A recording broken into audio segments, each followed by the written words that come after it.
वो दिन दूर नहीं जब भारतीय जनता पार्टी के नेताओं को, कार्यकर्ताओं को और मोदी को, अडानी को और अंबानी को गांव के खेतों में नहीं घुसने दिया जाएगा और बैन लगा दिया जाएगा और गांव में कहा जाएगा भारतीय जनता पार्टी के नेता और कार्यकर्ताओं को गांव में घुसना मना है।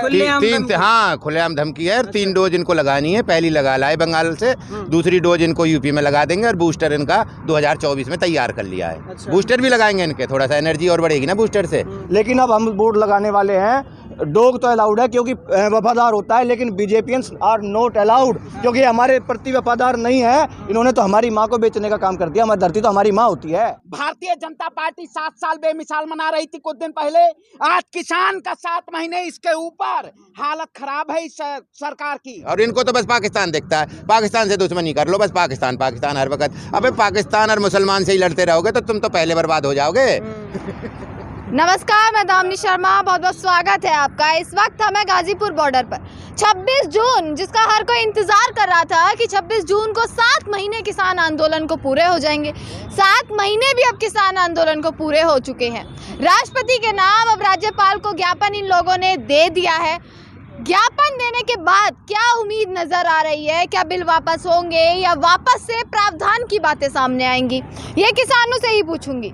युवा यहाँ पर मौजूद हैं जो पिछले 7 महीनों से किसान आंदोलन में बने हुए हैं, 7 महीनों से योगदान दे रहे हैं अपना। युवाओं से भी सवाल करूंगी कि रोजगार छोड़कर या अन्य चीजों को छोड़कर वो किसान आंदोलन में क्या कर रहे हैं। रहेगी इसी तरीके से सरकार के सीने पर चढ़कर दाल रगड़ते रहेंगे। ये सरकार क्या कह रही थी? खालिस्तानी कह रही थी, हमको किसान मानने को तैयार नहीं थी, लेकिन सरकार ने कहा ना कि किसान है, आइए आप लोगों से बात करेंगे। हमसे सरकार ने बात किया और सरकार को यह भी बताते हैं कि सरकार अपनी गलतफहमी को भूल जाए। किसान इसी तरीके से आंदोलन करता रहेगा। आज राज्यपाल को मांग पत्र सौंपा है। अगर इसी तरीके से अगर हमारी आवाज को नहीं सुने, फायदा भी तो होना चाहिए आंदोलन का। करता तो रहे, कितने समय से कर रहा है। क्या कैसे फायदा नहीं हुआ? कैसे फायदा नहीं हुआ? एक फायदा बता दीजिए। एक फायदा ये हुआ कि भारतीय जनता पार्टी जो किसान विरोधी पार्टी है, उसको 5 राज्य में चुनाव हुआ जहां पर भारतीय जनता पार्टी का चुनाव हारने का काम किया है। उसी तरीके से अगर ये किसान आंदोलन जारी रहेगा तो पूरे देश से भारतीय जनता पार्टी का 0-0 सांसद होगा। वो दिन दूर नहीं जब भारतीय जनता पार्टी के नेताओं को, कार्यकर्ताओं को और मोदी को, अडानी को और अंबानी को गांव के खेतों में नहीं घुसने दिया जाएगा और बैन लगा दिया जाएगा और गांव में कहा जाएगा भारतीय जनता पार्टी के नेता और कार्यकर्ताओं को गांव में घुसना मना है। क्योंकि ये भारतीय जनता पार्टी और मोदी जी किसान विरोधी काम कर रहे हैं, युवा विरोधी काम कर रहे हैं, देश के आम नागरिक विरोधी काम कर रहे हैं। पर पूरी भाजपा तो बुरी नहीं हो सकती ना। जो आप कह रहे हो कि नेता आएंगे, वो तो अभी भी आप कर रहे हो। विधायक आते हैं, उनको भगा देते हो। विधायकों के साथ इस तरीके का सुलूक क्यों? एक बात बताइए, डाकू के साथ आप रहिएगा तो क्या कहेंगे? साधु कहेंगे आपको। माने आप चोर के साथ रहिएगा तो क्या कहेंगे? आपको चोरी समझेंगे ना। भारतीय जनता पार्टी चोर है तो उसके विधायक भी चोर होंगे, स्वाभाविक बात है।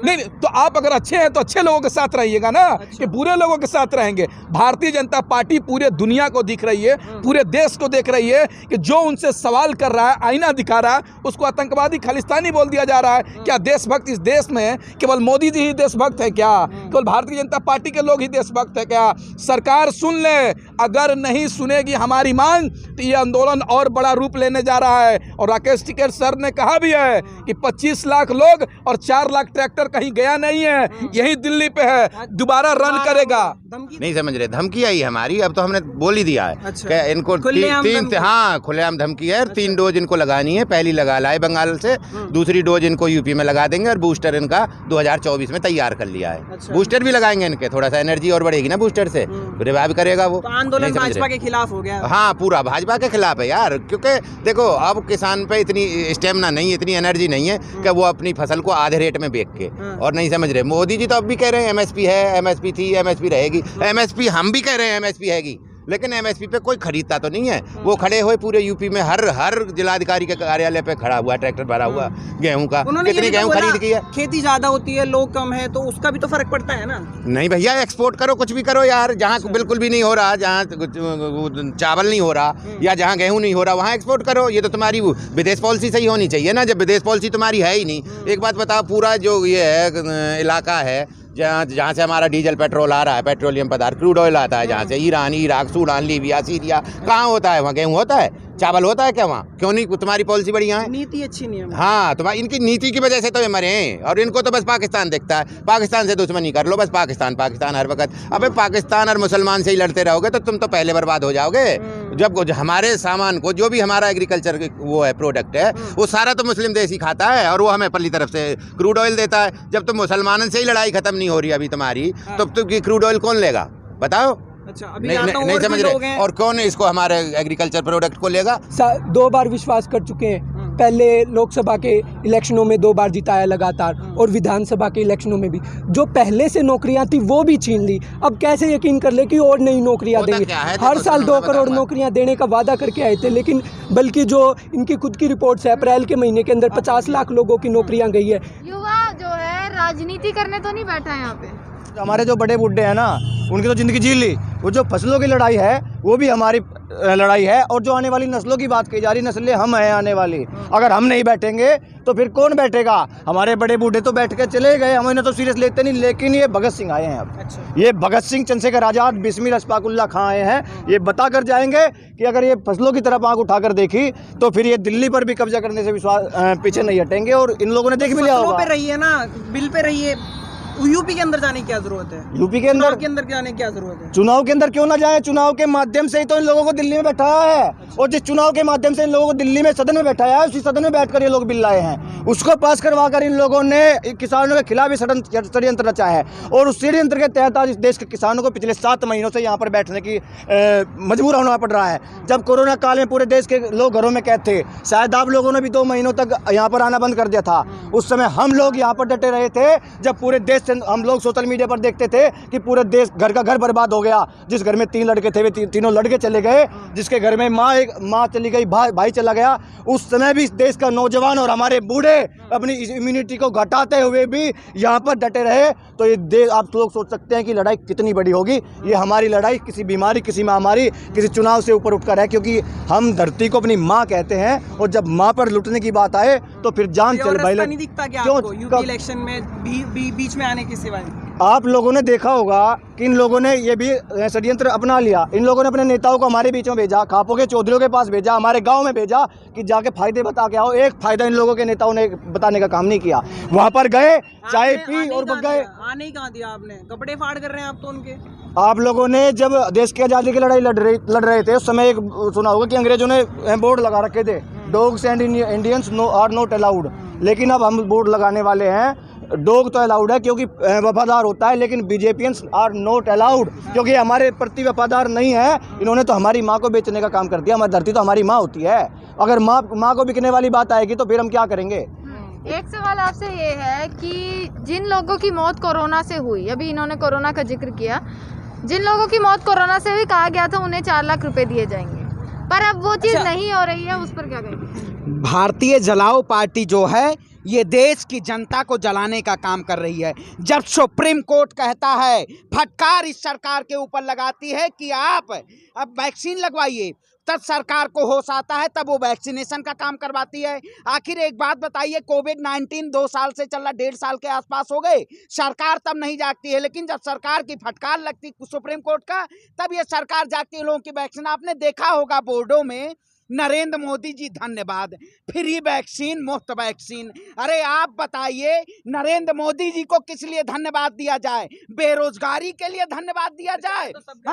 प्रचार, अच्छा सरकार जो 2014 में आई थी, प्रचार तंत्र पे ये सरकार आई थी, इसी देश की जनता को गुमराह करके आई थी पत्रकार महोदय। लेकिन अब देश की जनता इस सरकार को उखाड़ फेंकने का काम करेगी। देश की जनता कुछ नहीं बोल रही, महंगाई इतनी बढ़ गई, अभी तक आपने सुना कि आम जनता कुछ बोली हो? अब आप बताइए, भारतीय जनता पार्टी 7 साल बेमिसाल मना रही थी कुछ दिन पहले, आज किसान का 7 महीने इसके ऊपर हालत खराब है इस सरकार की। उत्तर प्रदेश में 4.5 साल से योगी जी बगल में 50 मीटर दूरी पे होते हैं, केशव प्रसाद मौर्य से नहीं मिलने जाते हैं। लेकिन 4.5 साल के बाद ऐसी मजबूरी क्या आ जाती है? आखिर आपके अंदर बौखलाहट है, इस सरकार के अंदर बौखलाहट है, क्योंकि ये सरकार क्या करती है, हमारे ऊपर सिर्फ और सिर्फ जुल्म करने का काम कर रही है।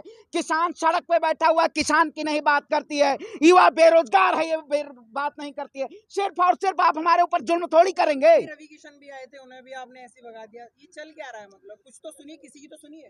भारतीय जनता पार्टी के चाहे जो विधायक और सांसद हों, अब वो जमीन पे नहीं पहुंच सकते हैं, क्योंकि आपने वादे किए थे कि जहां होगी महंगाई पे आप भाजपा सरकार की बात करते थे। भारतीय जनता पार्टी आज महंगाई पे तो बात करती नहीं है, ये सिर्फ और सिर्फ लोगों का खून चूसने का काम करती है, किडनी निकालने का काम करती है। ऐसी भारतीय जनता पार्टी को ये भगाने का काम है। देश की जनता जिस तरह से बंगाल केवल झांकी थी, उत्तर प्रदेश बाकी है, और उत्तर प्रदेश से हम भगाएंगे आपको, उसके बाद 2024 में आपको सत्ता से भगाने का काम करेंगे, क्योंकि सेवन लोक कल्याण मार्ग पे जो बैठी तानाशाह सरकार है, अहंकारी सरकार है, इस सरकार को घुटने टेकवाने पड़ेंगे और इसको भगाना पड़ेगा, तभी देश की जनता खुशी हो पाएगी। कि आज जो हुआ, आपको लग रहा था कि चीजें सही हो जाएंगी, पर आज भी कृषि मंत्री ने यह बोला कि अगर आपको प्रावधान की बात करनी है तो आप अभी चले जाइए उनके पास। नहीं, देखो प्रावधान तो बाद की चीज़ है। हमारा जो फर्स्ट पॉइंट है, हमारा एमएसपी की गारंटी का कानून का फर्स्ट पॉइंट है। हमें एमएसपी बढ़ा के दो, स्वामीनाथन आयोग की रिपोर्ट लगाओ, और उसके बाद में अब हमने भी, हमारी भी ये कंडीशन है कि हम वहाँ तभी जाएंगे। पहले एमएसपी, जैसे ही हम जाते हैं वहाँ, वो एमएसपी का बोल देते हैं, ये बाद की चीज़ है। ये चीजें नहीं हो रही है ना, इसके लिए फिर आप अगला क्या कदम गारंटी का कानून चाहिए। हो रही है तो हम बैठे हैं, कोई बात नहीं। हाँ, सरकार अपना बैठी है, अपना वो अपना काम कर रही है, हम अपना काम कर रहे हैं। हमें जो करना है, हमें सरकार को झुका के जाना है। अब हमारी दुश्मनी डायरेक्ट, इनडायरेक्ट नहीं, डायरेक्टली नहीं समझ रहे भाजपा से। अब जो भी होगा वो हमारा देख ले, जो हम पे देखा जाएगा उसका हम देख लेंगे। चलिए, तो ये था, किसानों से हमने बात करी। प्रावधान की जो बात कही गई थी कि प्रावधान होगा, वहीं राकेश टिकैत जी ने साफ साफ कहा कि हम जो है अब अगला कदम लेने वाले, हम वो करके दिखाएंगे जो कभी नहीं किया। और यहीं किसानों ने भी यही चीज़ कही है कि ये बैठने के लिए तैयार है, परंतु प्रावधान हो ये चीज़ इन्हें मंजूर नहीं है।